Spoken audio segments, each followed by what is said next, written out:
Hein? Je ne reviens pas maintenant sur les questions de spiritualité. Bon, Pharaon, effectivement, Maud a raison. Il y a une différence entre spiritualité et religion. La spiritualité, c'est une partie. La religion, c'est assez complexe. Il y a 3 dimensions. Il y a, d'une part, la foi. Il y a les cultes. Toutes les religions n'ont pas de culte, mais il y a les cultes. Et enfin, il y a la morale. La morale, en ricochet, il y a les questions économiques et politiques.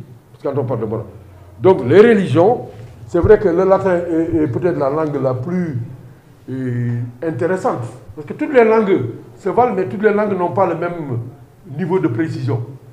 Les Romains, pourquoi c'est intéressant? Parce que eux, ils disent que c'est un lien. Mais un lien entre quoi et quoi? Entre l'être humain et la nature, entre l'être humain et ses semblables, entre l'être humain et son environnement. La religion, c'est tout cela. Et la religion, ma foi, elle dépasse la spiritualité.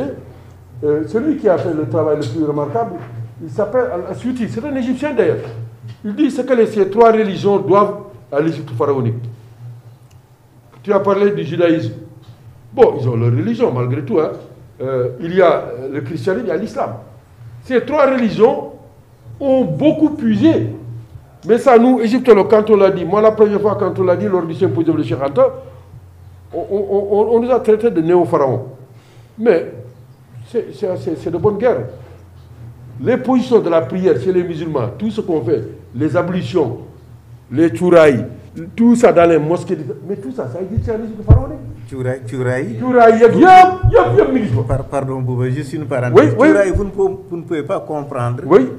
Tchouraï, pourquoi toutes les religions utilisent le tchouraï? Oui. Mais parce que c'est en égyptien, c'est le nom de tchouraï en égyptien, Sen Necher, ce qui rend divin.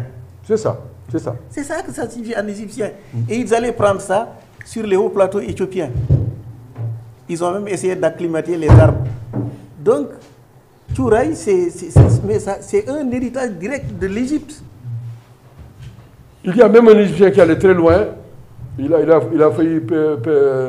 failli risquer sa vie. Donc, c'est un Égyptien musulman. Mais ils ont écrit des textes pour dire que les pyramides qu'on voit, les temples que les Grecs font, y compris les édifices religieux en Arabie, à commencer par la Kaaba, il dit qu'il y a des prototypes de ce type de construction en Égypte pharaonique. Quand il a dit, il a failli mourir.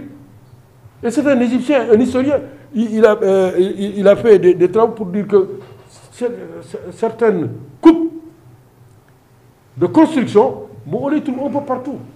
Donc, c'est des débats sur lesquels il faut revenir très calmement. Alors, mais la jonction. Oui, oui. Ouais, après, je te donnerai. La jonction Abraham, justement, Abraham, il a subi la circoncision après son séjour en Égypte. Oui. Il a subi ça en même temps que son fils Ismaël qui va gérer la Kaaba. Oui. Mais comment il a appelé la Kaaba? Il l'appelle, comment dirais-je, la maison de Dieu. Hout Necher en égyptien signifie la maison de Dieu. Baitillah, c'est la maison de Dieu. Très bien. Donc Abraham a beaucoup pris à l'Égypte, ça qu'on le veuille ou non. C'est ça, et Dieu a dit qu'il fait ce qu'il veut. Il envoie Abraham en Égypte, il envoie Moïse est né là-bas. Lui, il n'est même pas allé là-bas. Il est né là-bas. Il a grandi à la cour de Pharaon. Les 10 commandements là. Est-ce que c'est pas même le fils? Est-ce que c'est pas le fils Joseph d'une des filles de Pharaon? Joseph. Parce que le bouquin le plus explosif sur Moïse, il faut lire Freud. Freud, c'est le travail le plus... Freud, c'est lui qui a inventé la psychanalyse. Il a fait un travail remarquable sur Moussa. Mouch, en Wolof, c'est quoi? Mouch, l'enfant. Celui qui est sauvé. Moïse, lui, il n'est même pas... Lui, il est égyptien. Et on dit que la bagarre... Comment la fille de Pharaon, comment tu peux grandir dans la maison de Pharaon, avoir le pouvoir qu'il a eu? Et il a été rebelle. Il est parti avec des gens qui l'ont suivi, y compris des gens qui étaient des Égyptiens. Donc le cas Moïse, je vous recommande vraiment de lire Freud, parce que les Juifs d'ailleurs ne sont pas contents de ce livre. Ils ne sont pas contents parce qu'ils montrent que, bon, les gars, ils ont voulu faire de Moïse un juif, etc. Mais Moïse, c'est un Égyptien.